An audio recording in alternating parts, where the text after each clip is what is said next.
Ok, buenos días, buenas tardes o buenas noches. Mi nombre es Axel Jasso Martínez. El día de hoy estamos aquí para impartir la clase virtual de Fundamentos Informáticos y Computacionales para el grupo 201 del CBT número 4. El tema de hoy es hardware y software. Bien, vamos a comenzar con un tema que en realidad ya hemos visto antes, pero hoy lo vamos a entender mucho más a fondo. Quiero que primero pensemos en algo muy básico. ¿Qué es una computadora? Una computadora es una máquina electrónica que procesa información, ejecuta cálculos y nos ayuda a realizar tareas, perdón. Pero esto que acabo de decir suena muy técnico, entonces vamos a bajarlo a algo un poco más real, ¿no? Por ejemplo, cuando abres YouTube hay cálculos, cuando escribes en Word hay cálculos, cuando juegas hay muchísimos cálculos. Todo lo que hace una computadora, absolutamente todo, son operaciones matemáticas. Ahora, algo importante es que ninguna computadora funciona como una sola. Siempre está formada por dos partes, el hardware y el software. El hardware es todo lo físico, lo que puedes tocar. El software son los programas, lo que hace que una computadora tenga utilidad. Y esto es clave. Uno no sirve sin el otro. Imaginen tener una computadora sin programas. Sería algo inútil. Y ahora imaginen tener programas pero no tener una computadora. Es algo que sería prácticamente imposible. Entonces, eh, quédense con esta idea, el hardware y el software siempre trabajan juntos. Bueno, voy a repetir esto porque es muy importante. Una computadora no es solo una caja, una pantalla. Esto es un poco retomando la diapositiva anterior. Es un sistema completo que recibe información, la procesa y nos arroja un resultado.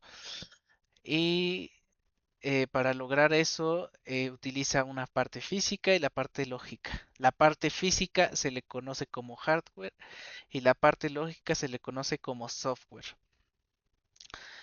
Eh, Ahora quisiera hacerles una pregunta. ¿Qué creen que pasaría si una computadora no tuviera software? No podrían hacer nada. Y si tuviera software pero no hardware, pues tampoco. Entonces, esto es como una relación obligatoria, ¿no? Ok, ahora, ¿qué es los pilares de la tecnología? Vamos a usar una analogía que va a ayudar mucho, ¿vale? Imaginen que una computadora es como un ser humano. Nosotros tenemos un cuerpo y una mente. El cuerpo nos permite movernos, ver, escuchar. La mente nos permite pensar, decidir, recordar. Entonces, ¿qué pasa si tienes cuerpo pero no mente? Es como una estatua, serías una estatua. Y si tienes una mente pero no un cuerpo, no podrías hacer nada en el mundo real, ¿no? Entonces, en la computación, el cuerpo es como el hardware y la mente es como el software. Y esto es fundamental, ¿no? No pueden funcionar separados, que es algo que ya había mencionado con anterioridad. Siempre trabajan juntos. Ahora sí, vamos a enfocarnos en el hardware. ¿Qué es el hardware? La definición clásica dice que el hardware es toda la parte física y tangible de una computadora. Eh, en broma, los informáticos solemos decir que el hardware es todo aquello a lo que le puedes pegar cuando la computadora se traba y te hace enojar, ¿no? Eh, el hardware es todo lo que puedes tocar con tus manos, como los cables, circuitos, un teclado, la pantalla, los plásticos, los metales, es la maquinaria física pura y dura que hace que la electricidad fluya. Pero bueno, lo que sin el hardware no habría computadora. Ok, el hardware tiene ciertos componentes fundamentales y muy importantes. Ahora, uno de estos componentes importantes es el procesador. También se le conoce como CPU. Este es el cerebro de la computadora. Su función es muy simple, pero es muy poderosa. Hacer cálculos. Todo lo que haces, como abrir un programa, escribir o mover el mouse, todo pasa por el procesador. Y aquí algo importante. Es un componente muy pequeño, pero es de lo más avanzado que existe en tecnología. Ahora, ¿qué creen que pasa si un procesador está muy lento? Pues justamente toda la computadora se vuelve lenta.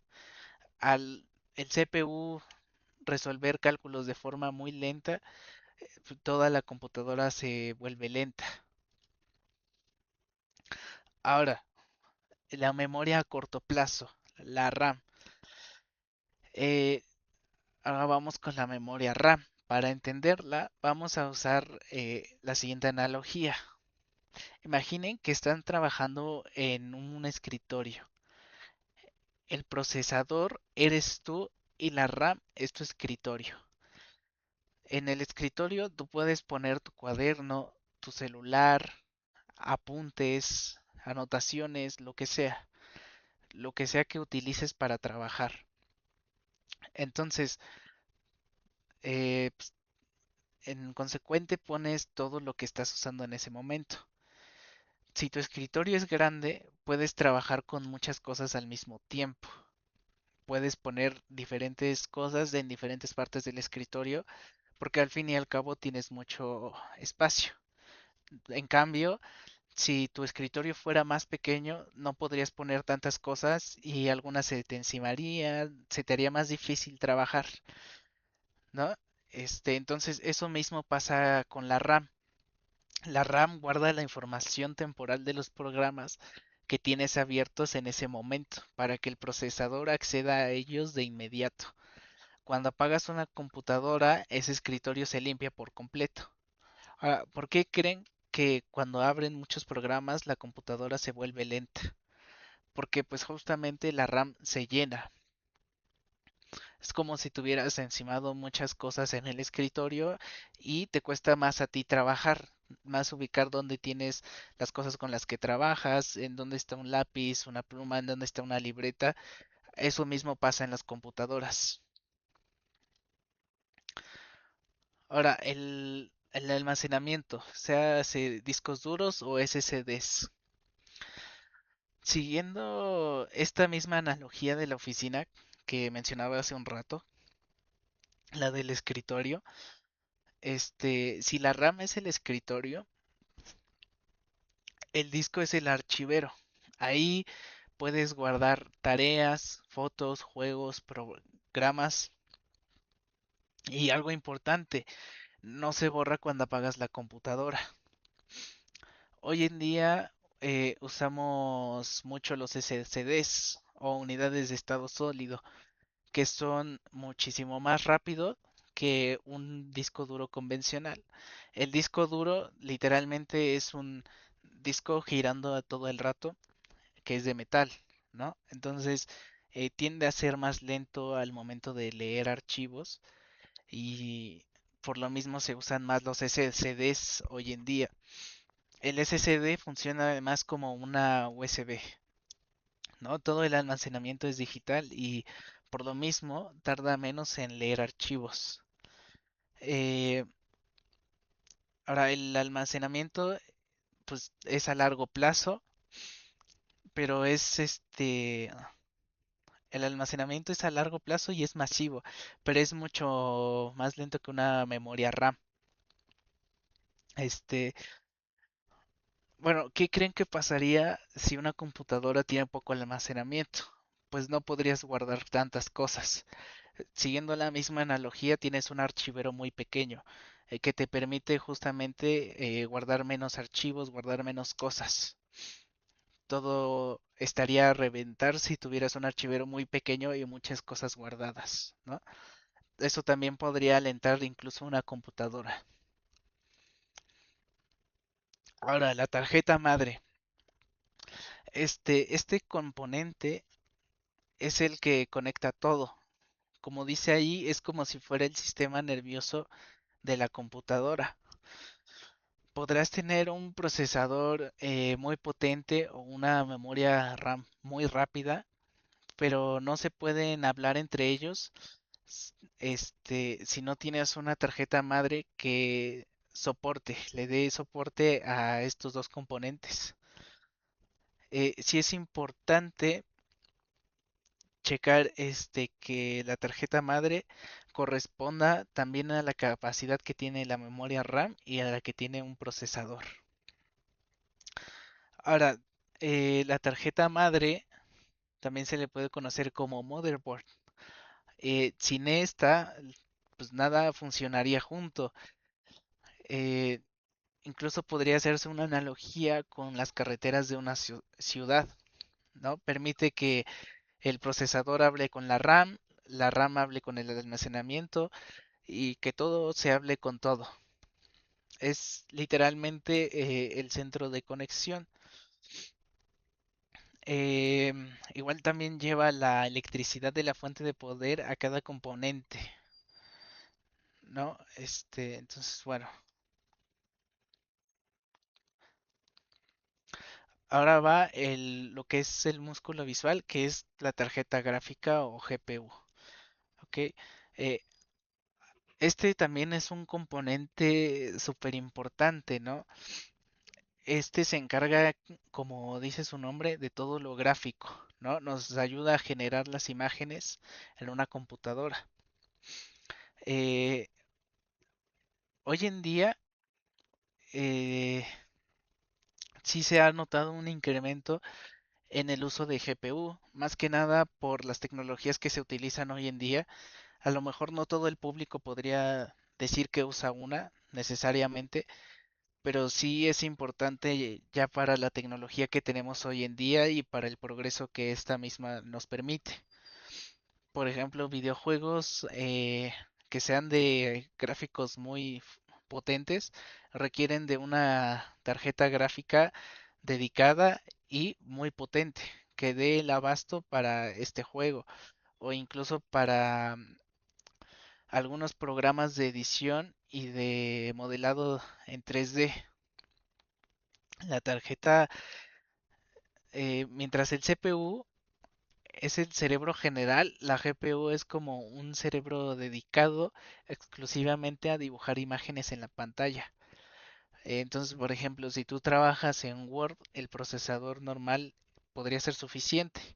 Pero si quieres jugar un videojuego, como lo mencionaba antes, pues sí, o si quieres sacar la máxima cantidad de fotogramas en un monitor, sí requerirías una tarjeta gráfica dedicada. Entonces, la GPU toma los datos pesados y los transforma en los píxeles, colores y movimientos fluidos que ven tus ojos.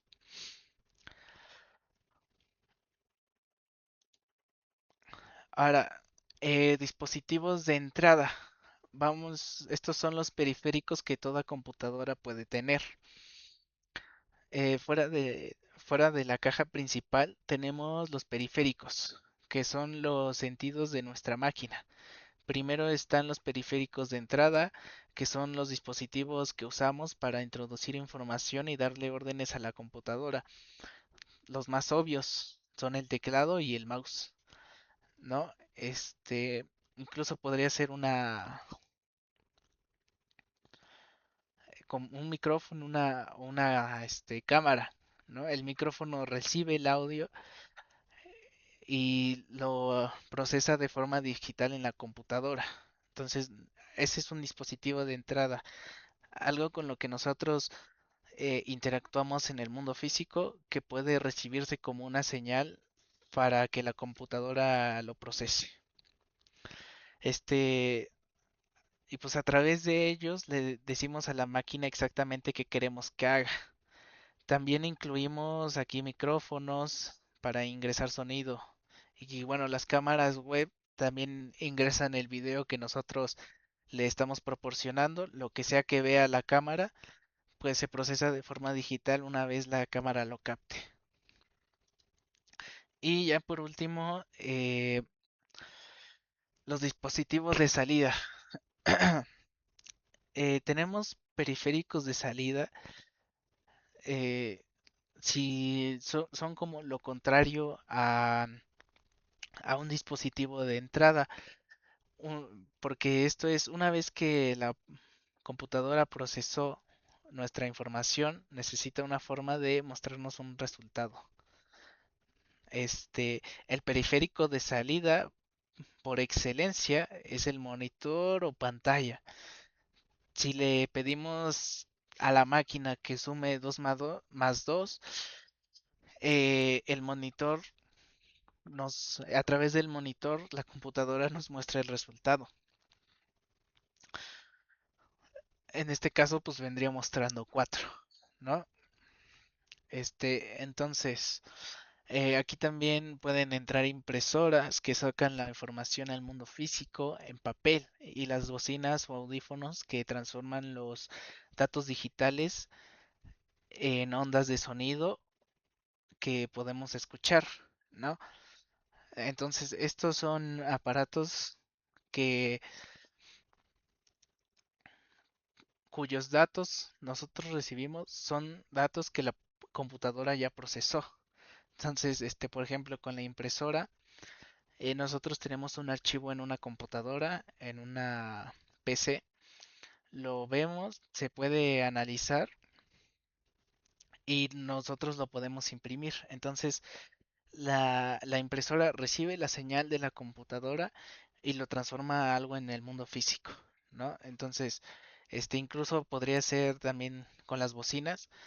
Cualquier computadora que pueda emitir ruido, se hace música o cualquier cosa, pues de la bocina recibe esta señal, este dato y lo transforma en ondas de sonido, ¿no? Y por ejemplo también el monitor recibe señal de imagen y lo hace visual de forma visual para nosotros, ¿no? Este, entonces, ya para cerrar y haciendo un resumen general, una computadora funciona gracias al hardware y al software. El hardware viene siendo lo físico, el software son las instrucciones, los programas que tiene una computadora. Dentro del hardware vimos lo que es la CPU, lo que es la RAM, lo que es el almacenamiento, qué es una tarjeta madre, qué es la GPU o tarjeta gráfica y lo que son los periféricos, que ahí entran dispositivos de entrada y dispositivos de salida. Si tuvieran que armar una computadora, pues nosotros necesitaríamos tener una RAM, una tarjeta madre, una GPU, un procesador, ¿no? Entonces, bueno, nada más también para terminar, los dispositivos de salida y los dispositivos de entrada son algo que eh, pues todos nosotros usamos y cualquier computadora puede llegar a usar, ¿no? Sí es importante saberlos identificar y nada, esto sería todo por hoy. Gracias por su atención y nos vemos hasta luego.